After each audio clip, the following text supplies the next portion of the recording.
In this episode, I'm going to look at a Dr. Meter model PM18 digital multimeter.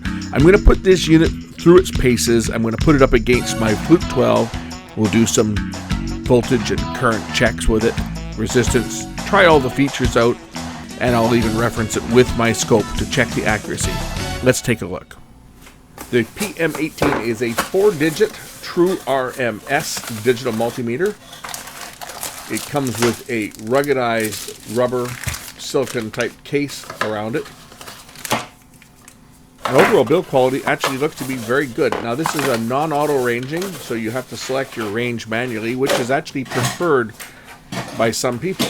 Now for starters, this is not going to be a really short video. This is going to be a relatively long video because I am going to try all of the features on this, and we're going to see how it measures up. So I am going to be doing some relatively extensive testing on this unit. We're going to test current and resistance and voltage AC and DC and reference it to my other meter. So this is going to be a relatively long video. Okay, first we're going to look at the general specifications of this meter. So here's our general specifications.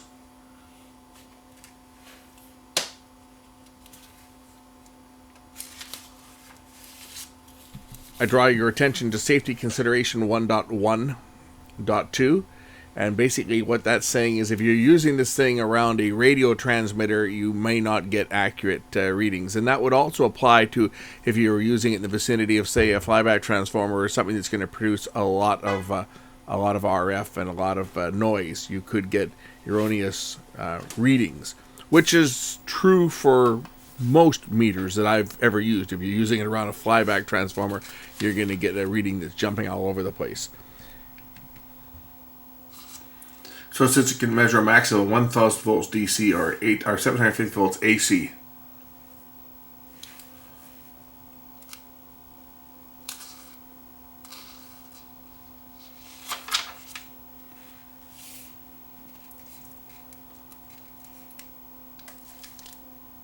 We're going to be running this, putting this thing through its paces in a few minutes here, after we take a look at the specifications.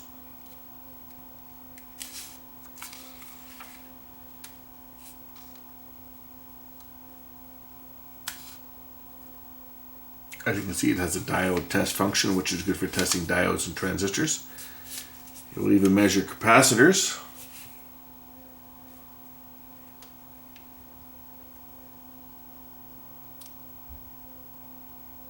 And of course, make sure you discharge your capacitors before testing.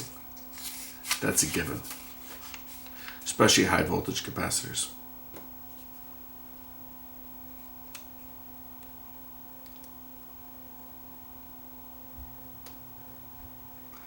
So it's also got what's called a non-conductive voltage detector. There's a little sensor at the top of the meter here, which will show how to work that. But that'll detect the presence of voltage. And it'll indicate. It won't tell you the voltage, it just tells you if there's voltage there. So if you don't know if a wire is live or not, we can detect that. Here's our specifications for measurements.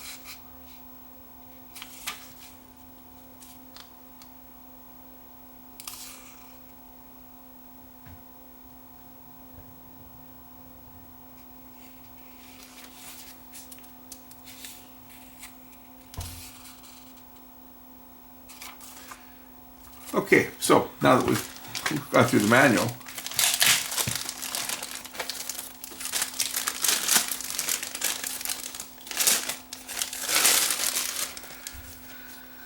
well, the first thing I notice, it's got rubberized, these are to hold your test probes when you're not using them, and I don't know what that indicator is on the back there. It's actually a flashlight that illuminates when the display light is lit. See where the batteries go, and it's got a little stand here. Flip out. The meter can come out of its shell here. I think we probably need to take it out of here to put the batteries in. So like other brands of meters like the Flukes, you can remove the shell to access the meter, and the battery compartment is going to be, I'm going to guess this back here. Let me just look and see what the instructions tell me. So this should be the battery cover here. Of course you have to take the leads and everything out to do that. So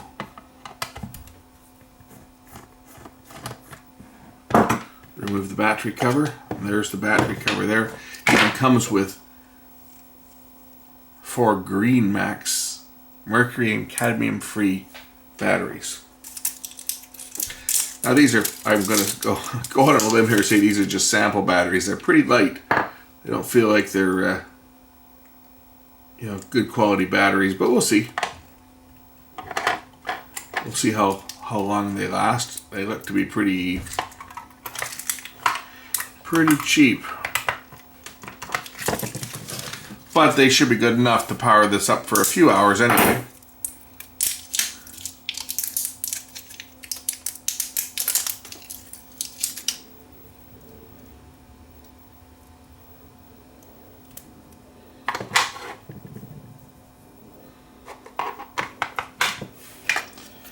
And the battery cover goes back on just like that. Place the screw back in.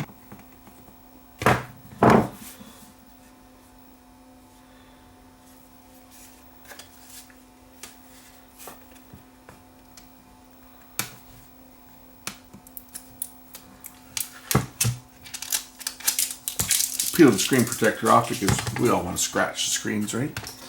Okay, we'll put the unit back into its protective rubber silicon housing. That should protect the meter from bumps and drops, and actually you don't have to take that off to change the battery. I just took it off to see if it would come off. Okay, first we'll plug the test leads in. Let's get a look at the test leads here. They're rated at 1 kilovolt, and they do have a protective cap on them so that you don't stab yourself. The other ends are just standard right angle plugs, and we have to remove the little caps from the bottom here. Plug the common into the black, or the black into the common, depending on what we're going to measure. So normally you'd be plugging into this one here, but if you need to measure high current, you've got a 20 amp, and it is fused, a 20 amp fused, and the milliamp and microamp. So for low, less than 600 milliamp tests, you would use the common and that one, and for higher power devices, common to that one. But normally you're going to put it over to here. And next we'll turn the meter on. Now this is not an auto range meter. Some people prefer auto range meters, other people prefer the standard meters. We have voltage measurements, we have AC and DC, and AC current and DC current, and all of our other settings. Here's our resistance settings here. Non-contact voltage. If I were to get an electrical cord, say I don't know, is something energized or not? So let's get something that's energized.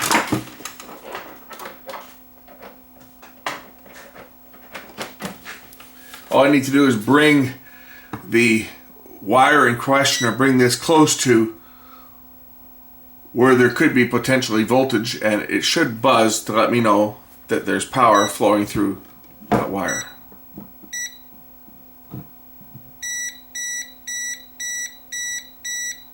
And it tells me that there is. Now this is just 110 volts from my isolation transformer. I should be able to do this same test around anything that's energized. So for example, if I were to pan the camera up over towards my power bar, and I bring the meter near the power bar, as you can see, it's red. So that's telling me that there's a lot of voltage here.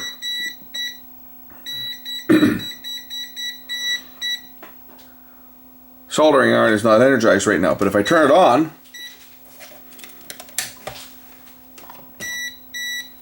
now it's detecting that there's power nearby.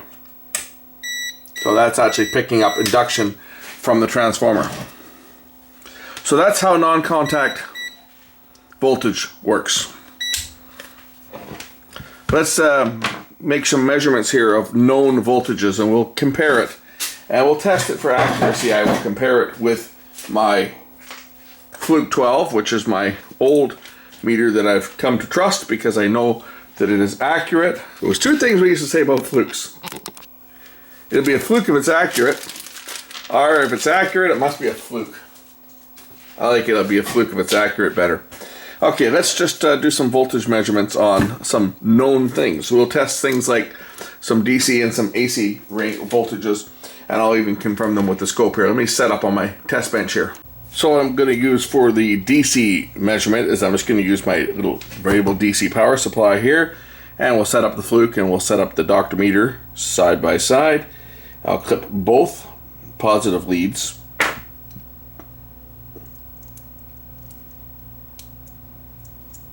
If I can, to the alligator clip here, and both negative leads to the alligator clip. I'll dial this down to the minimum voltage, which is 1.16 according to this. My fluke says it's 1.2 volts. Let's just see how accurate this one is. So I think we can agree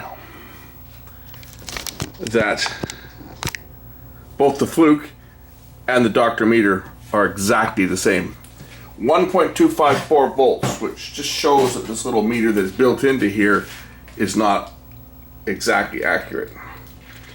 So let's just increase the voltage, and we'll measure as the voltage goes up to the limit of this power supply.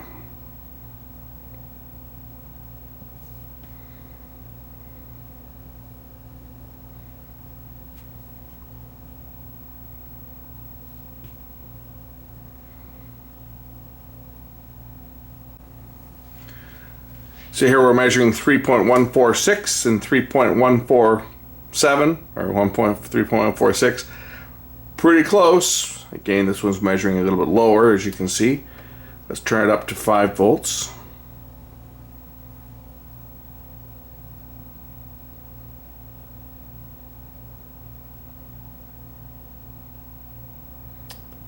Now the Dr. meter display has actually got an additional digit, as you can see. My fluke is measuring 4.56. Dr. meter is measuring 4.553.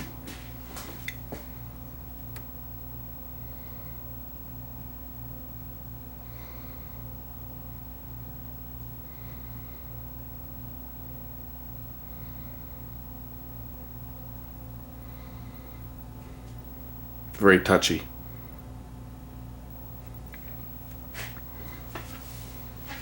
So we've got one extra digit of accuracy. I like it because the display is huge on this thing. You can read that thing from a mile away. Not that the display on the fluke is all that small, but man oh man, it's much nicer to have this bigger display.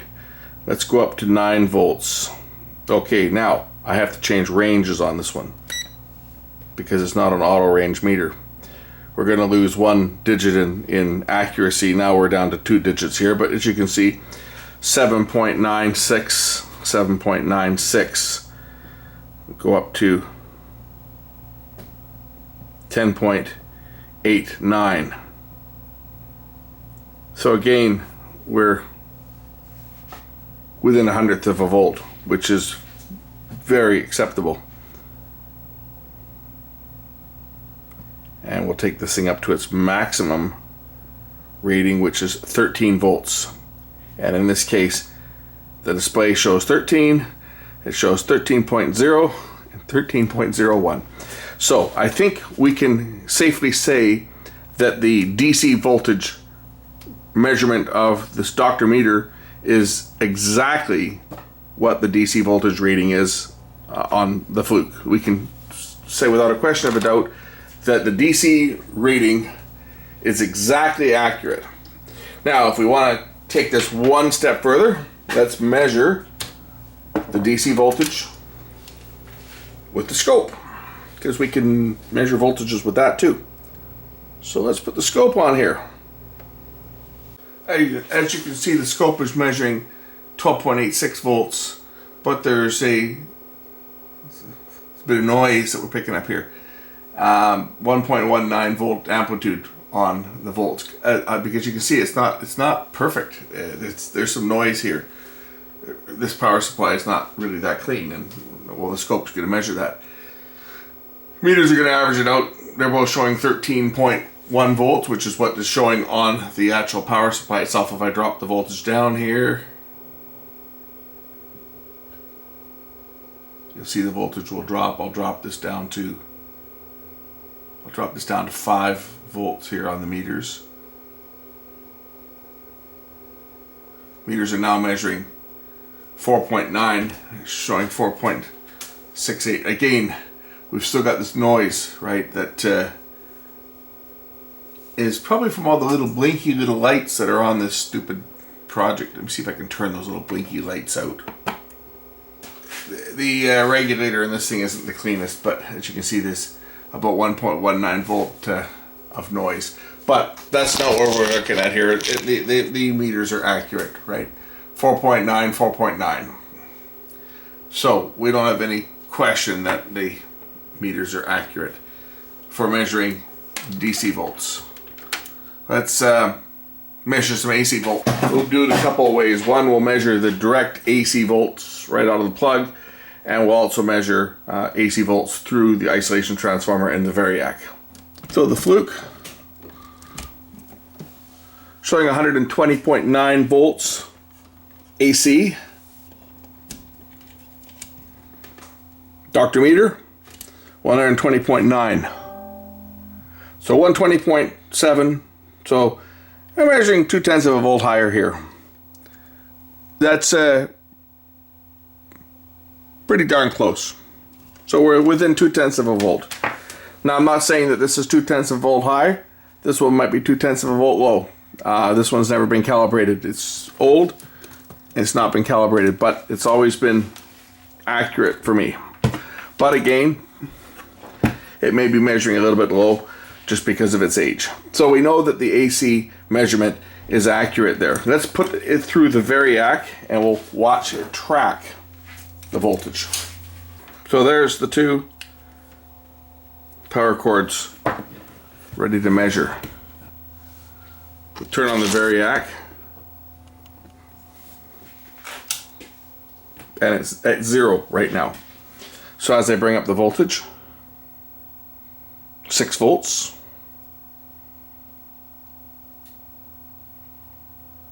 15 volts. Now if I switch this meter into the 60 volt range, or I've even go down into the 6 volt range, if I go down below 6 volts, which I can,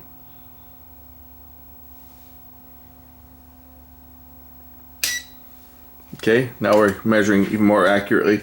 6.05 showing 6.061, bouncing around a bit. If I go to the 60 volt scale, as I increase the voltage,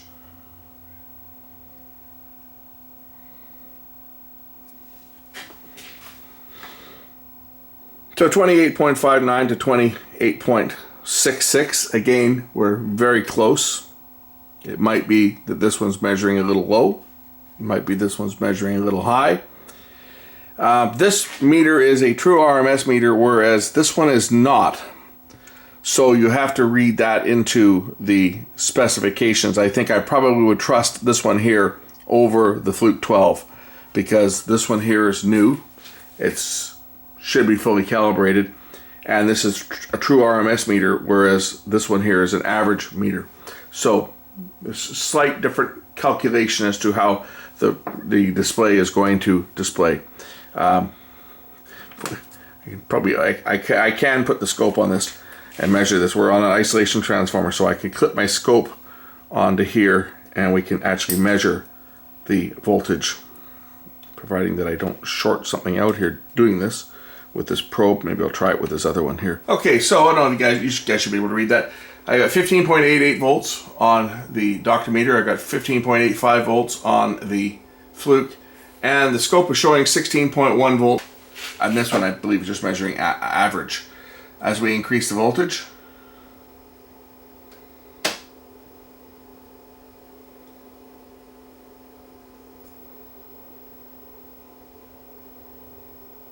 .40 volts.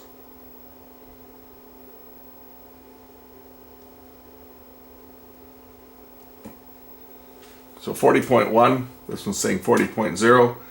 We got 40.25 here. 40.24. No, this is RMS. This is in RMS mode. So this is 40.24. Just notice that the meter is set for RMS. I can switch this, right? I think it's this one that does it. Voltage is peak to peak is 116 volts. Okay. RMS is 40.24 volts.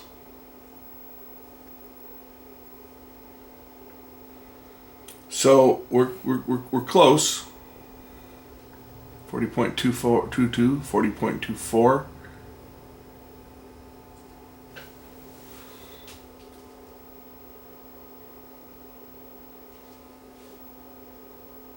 And this is going to go into overload once I get to 62 volts. So then I have to go to the next scale. So I go to the 600 volt scale. Now it's showing 61.4. And we're bang on here. This one's showing 61.6 on the scope. If I take the scale down here. We'll keep increasing the voltage.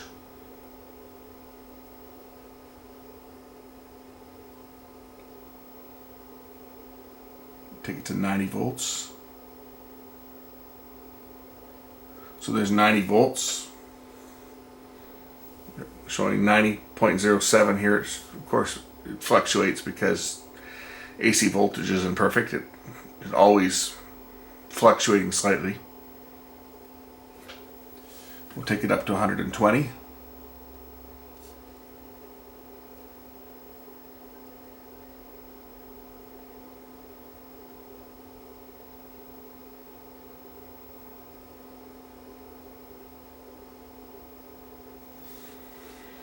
Okay, my Fluke showing 119.9, 119.8, 120 volts on the Dr. meter, 120.29 RMS on the scope, because we are measuring RMS. If we look at the peak-to-peak value of this, we go to peak-to-peak, and, well, 344 volts.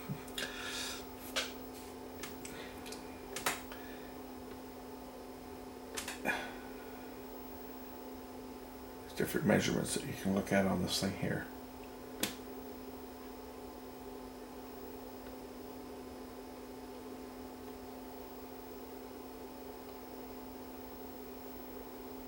Now we're looking at the lower. Peak to peak is measuring the positive and the negative swing together. It's adding the two of them together. 167 volts is approximately what your peak from the baseline, your neutral, is. That's about right, 167. And if I look at the positive side here, the high side, about 151 volts. So we're a little bit more of a overshoot on the lower side here. But yeah, it's tricky the way they measure voltage. We don't normally think of that, but that's how it's actually measured. When we look at RMS, we're looking at an average, which is not like the peak-to-peak voltage. When you consider the peak from one swing down to the other, is actually a lot higher than what people would imagine. Because if you look at, here's your baseline, right, which is 0, 50, 100, 150, about 167 volts here. And then on the negative side, 50, 100, 150. So that's where when you look at your peak-to-peak voltage, if you look at peak to peak here, it's showing 344 volts. Well, if we count the peaks here, each one of these divisions is 50 volts. So if I were to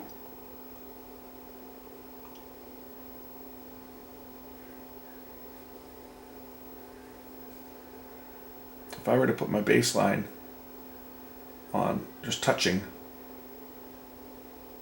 a grid, so each one of these grids is 50 volts. So 50, 100, 150, 200, 250, 300, 350, almost 350 volts. Well, 346.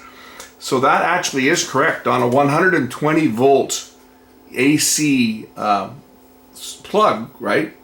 Your swing from the most negative to the most positive is 344 volts. And that's why when you look at power supplies, like a lot of these switch mode power supplies, people say, well, how come when you charge up the capacitors, it goes to like 350 volts? It's because they're doing a full wave rectification, and they're charging up typically two capacitors. They're charging one capacitor with the negative charge, and they're charging the other capacitor with the positive charge, and the two capacitors are referenced together. The positive of one is connected to the negative of the other, and that's your ground reference.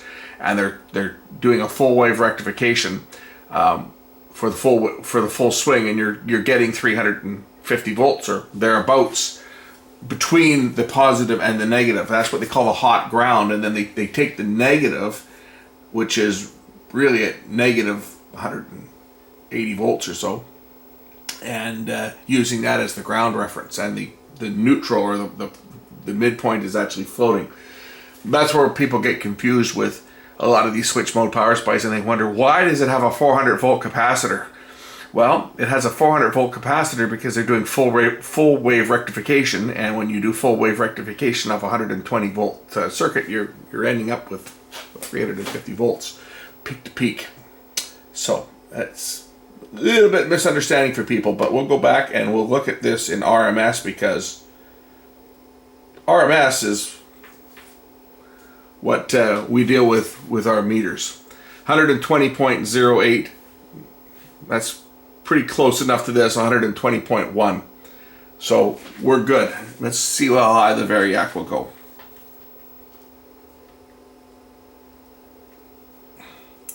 So my Variac will take the voltage up to 152 volts. That's my maximum that I can get out of this Variac. And I normally keep my Variac set for 120, which is right there. Okay. Okay, so we know that the AC voltage measurement on the meter is accurate. So let's try some of the other features that it has. Oh, just before I go, you guys care to guess what the peak to peak value of this is? If we look at 150 input, 432 volts peak to peak. Just a couple volts, that's all. We'll go back to RMS. So I just grabbed some random semis and capacitors and stuff here. Some of these are pretty old. Anybody who's been around electronics for a while will remember this place. So we're going to test a couple diodes. I got a couple capacitors here. Okay, I think I got one I can work with here. 2SC4130, that should be a bipolar transistor. This is a switching transistor on this one here. It should be base collector emitter, which it is. So if we want to, it's an NPN. If I want to find out what the gain on this transistor is, I put this into HFE, and if I just plug the base collector and emitter in here, it should show me the gain on this transistor is 18. And that's pretty standard, because this is not an amplifying transistor. This is basically just a switch, right? So it's that's how you can measure the HFE. I can't do that with my other meter. My other meter will just tell me if the junctions are good. So this is something that this one does that my other meter doesn't do. Same with these little transistors here. These are more little switching transistors. These are actually from a power supply on an old Panasonic VCR, and I used to repair those power supplies that would pop left, right, and center. And I believe this one's biased the same way. Okay, base emitter. So this is base here. So if I plug this one here in, and there's two sets of sockets. There's the top row of pins for NPN and the bottom row for PNP. I guess the leads aren't long enough on this one. As you can see, when I put this other one in here, I had to push it down quite far. So these little short leads aren't going to measure. Anyway, that's the HFE function, so that you can measure the gain of a bipolar transistor. Next setting we'll talk about is just the buzzer. This mode here is just for measuring if you've got continuity or not. So it'll buzz and tell you that you've got continuity and what your ohms are, and they're going to be very low ohms, only under a couple hundred ohms, I would think. But that's your tester for if you've got continuity. Diode test is the next test here. Diode test is going to work just like the diode test on my other Fluke meter, and this you can measure transistors with this one here. You put your positive, if it's an NPN transistor, you would put your positive on the base, and you would measure your junction, and then you would measure emitter to collector to see if there's any shorts. So there's our base, and it's telling me I've got a 0.558 voltage drop. Now my other meter actually beeps when I do this, whereas this one doesn't. 0.554, which is good. Those are the two junctions in a bipolar transistor. Now when I measure the emitter to collector, it should say overload, which it does in both directions, because this is a good transistor.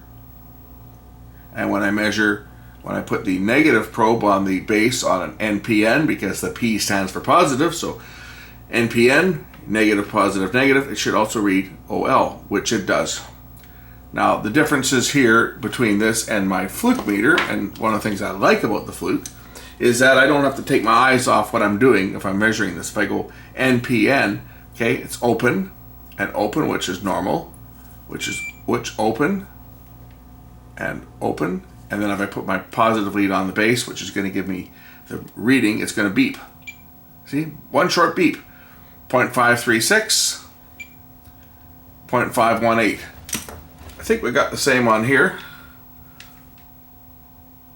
Okay, this one shows a little different. 559, that's still fine.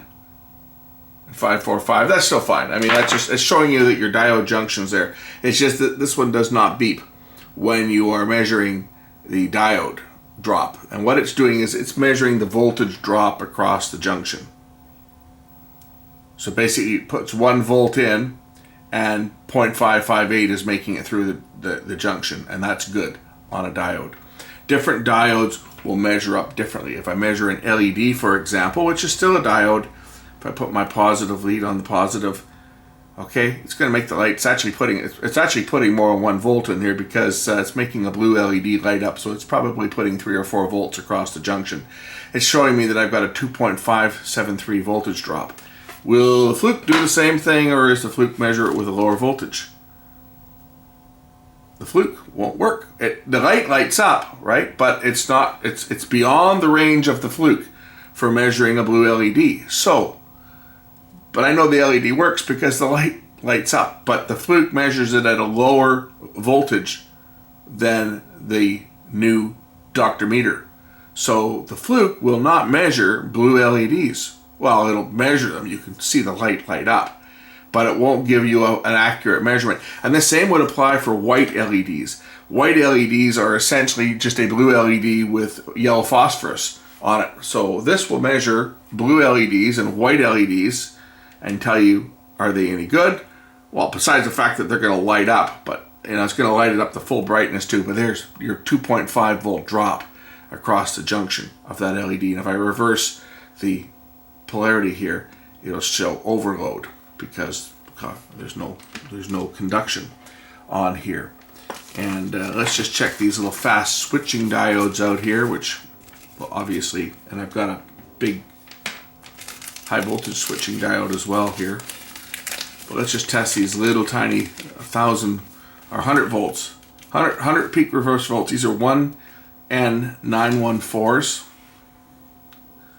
Bought these in bulk. I must have been building a project at the time.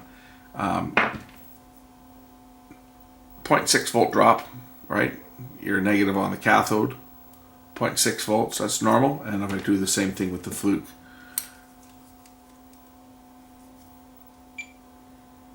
0.569. Again, I like the beep on the Fluke. And But you know what? I like this meter.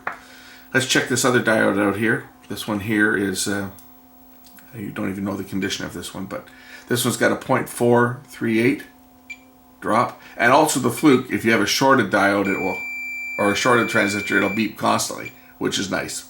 This one doesn't. If you short it, nothing happens. I don't think it'll just, yeah, it just shows 0. So you actually have to look at this one here. 0.45. So that's, it's the same. It's the same ballpark. So we know that the diode test function on it works, and it works fine. Next, let's see here. What are we going to measure on this next? Let's try the capacitor tester. Let's try the capacitor tester. That would be that one there, I believe. Let's see what this does when I put a capacitor on here, whether it will tell me anything. Make sure it's discharged. Positive lead on the positive, negative lead on the negative. And it's telling me that it's 33.2 microfarads. What size is this thing here? It's a 33 microfarad capacitor.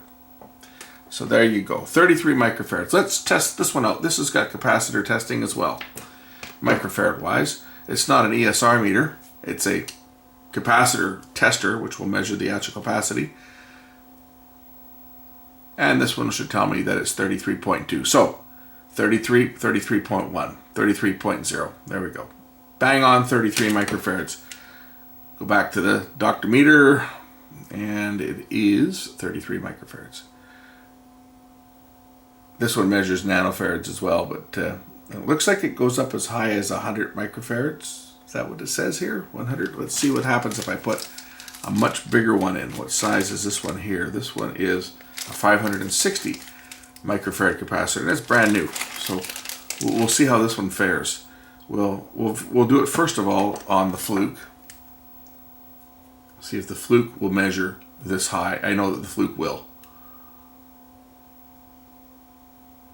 Okay, so it's measuring up at 590 microfarads, 583 microfarads.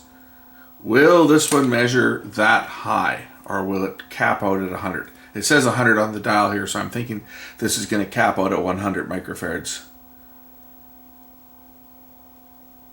No, it's not. 573.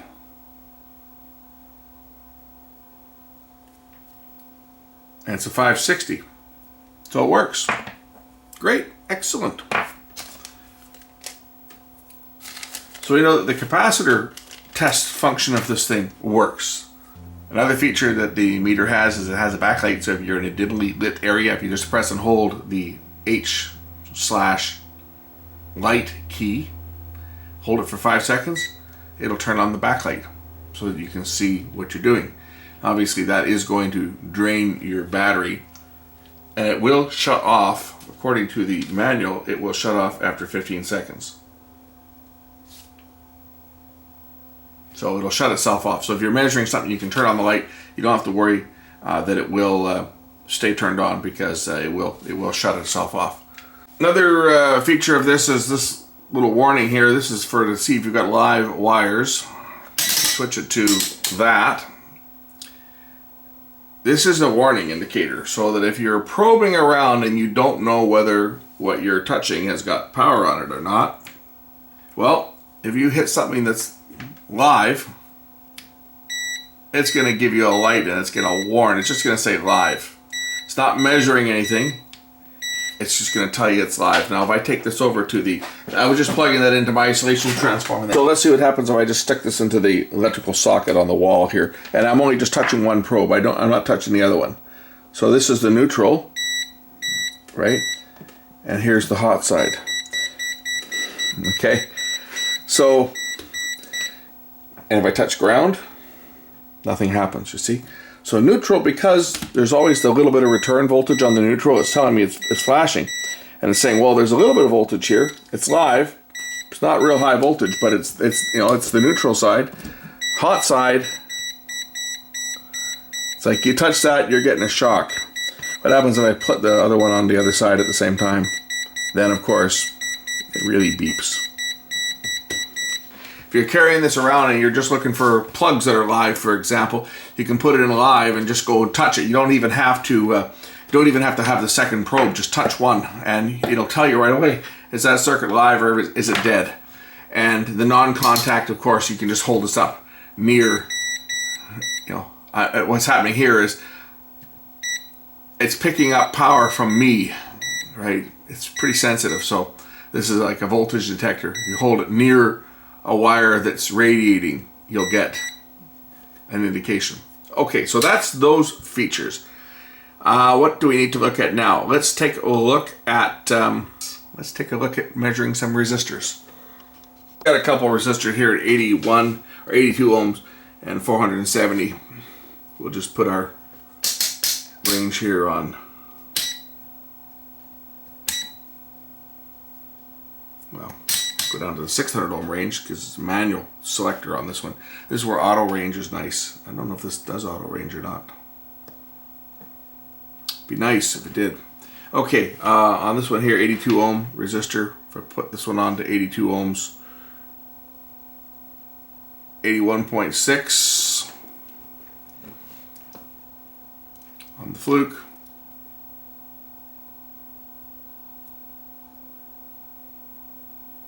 .2, pretty close. Next one here on the Fluke, this is a 464. And on this one, that's the thing with the manual selectors. If you're in the wrong range, you're going to get the wrong reading. That's one place where auto range comes in nice, but this is a nice meter. I like it. It's I'm pretty impressed with it. What haven't I checked yet? I haven't checked. It's got a hertz counter on here to measure frequency. Now, the Fluke definitely doesn't do that. So let's get the audio generator out and let's just measure frequency on this thing and see how accurate it is, and we'll compare it with the scope. Now this could be fun. Okay, I've got a 4.8688 hertz tone at about 2.69 volts being generated now.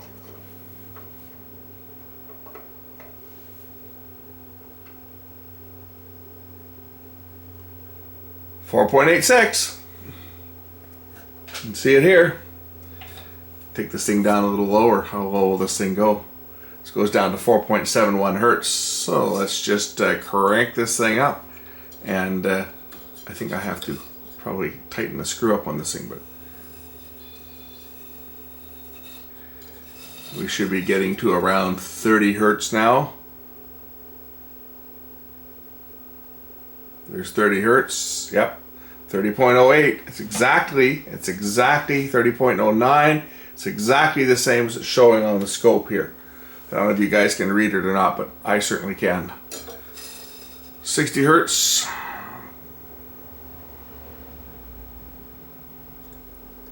Okay, we'll go to the next one up, which will push it up to 600 hertz approximately. This is going to be off a little bit, but we'll get there. 600 hertz.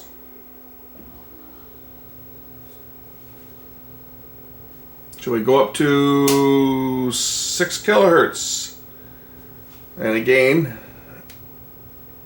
here's our 6 kilohertz.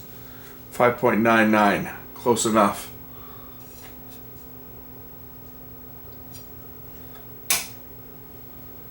$60 kilohertz.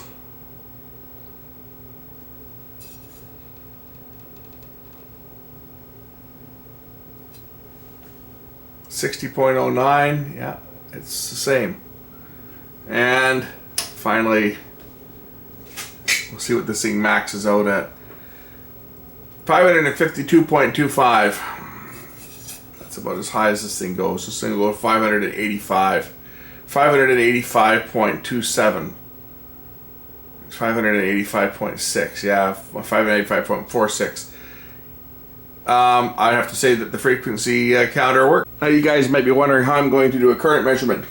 You do remember that I do have a current measurement, a current limiter on my bench here. And basically what this is it's a 100 watt light bulb that is in series with its electrical socket. So if I take my positive probe here and I put it over into the 20 amp range, and I set my meter to AC current, which is this one here, I'll set it to the 20 amp range. And I just simply plug in the two probes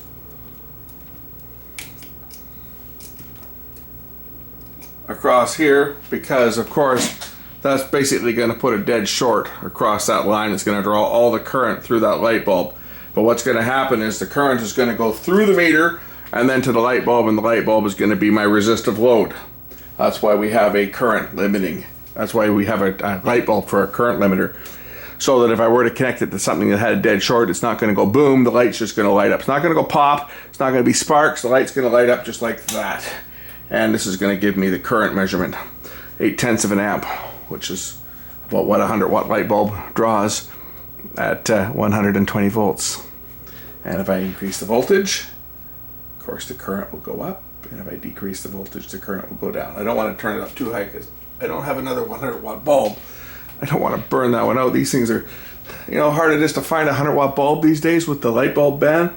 It's literally impossible to find 100 watt light bulbs. So that's an old one.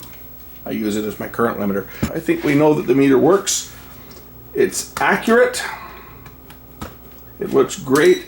Tells you what mode you're in here as well, right? If I get a close-up of the display as I'm switching modes, it'll tell me what mode I'm in. So it tells me I'm in DC current. Tells me I'm in AC current. AC voltage. It's got the V down here, right? When you're in current, it's got your amps. AC voltage, DC voltage, and DC current. You're in HFE mode for testing transistors. You're in frequency mode, it's got the hertz. Capacitor mode, nanofarad or microfarad. Diode test, continuity test, kilo ohms, and mega ohms. Non-contact voltage, and of course that mode says live, and if it's anything live, it's gonna light up and say live. Another thing I found on here is when you're in the hertz mode, like for measuring frequency, if you press the select key, it will give you the duty cycle. So obviously measuring electrical AC, your duty cycle is 50-50, but if you had a duty cycle, if you were measuring say a PWM signal, which was not a 50-50 duty cycle, or a waveform that was not a complete sine wave, it would give you the percentage of the waveform too. So yeah, that's just another little feature I figured out on here that's just kind of going through the manual here. And when you're in AC voltage range, if you press the select key, it will switch to frequency. So you can measure your frequency as well. See, it's a double function. Voltage or frequency when you're in AC for both current and voltage. Over on this one here, it's frequency and percentage. That's the difference in frequency, and it will go up to 10 megahertz. I'm just looking at the specifications on this thing, and I'll read out the specs here for your.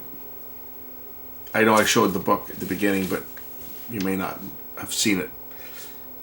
Anyway, our frequency for measurement, it'll go up to 9.999 megahertz, and it'll measure up to 60 megohms. 60 megohms? You're kidding me. Yeah, but it'll measure up to 60 megohms, and 750 volts AC. Yet the meter's right 750 maximum, 1000 DC maximum. Your current is 600 milliamps maximum for this one, and 20 amps maximum, and it is fused. And that's for resistance.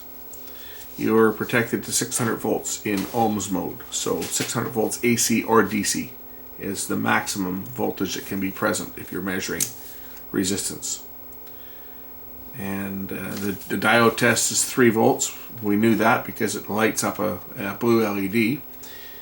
And the beeper continuity, its measurement range is up to 600 ohms.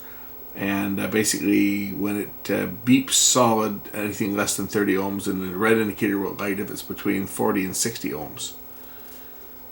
And for capacitance, well, we saw the measurements there. And that's pretty much it. You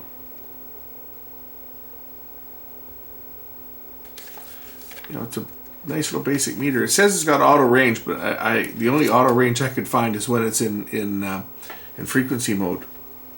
Like it says it's got auto range, and it's got a little indicator that says auto, but that only appears to do anything when you're actually in measuring frequency. If you're measuring voltage, if I switch to frequency, it'll light up for the hertz. But other than that, you set it. It's got a hold function on it as well. So if you need to hold the display, you just tap that key there. Then if I remove the probes from my 120 volt source, it holds the display. So that's all that is. But on my Fluke, it had a minimum maximum, which was kind of nice because you could monitor something, and if a voltage went up, it would capture it, it would store it. Well, this just has a hold feature, so you can hit the button and hold it, and then release it. That's it. I hope you enjoyed this video. Oh, it's got a couple of probe holders here in the back too, so you can stick your probes in there when you're carrying this around in your tool bag, and you won't damage your probes, and you won't damage yourself, or you won't damage your tool kit. So there you go. That's it. I hope you enjoyed this video. We'll catch you real soon in the next one. Nice little meter. Bye for now.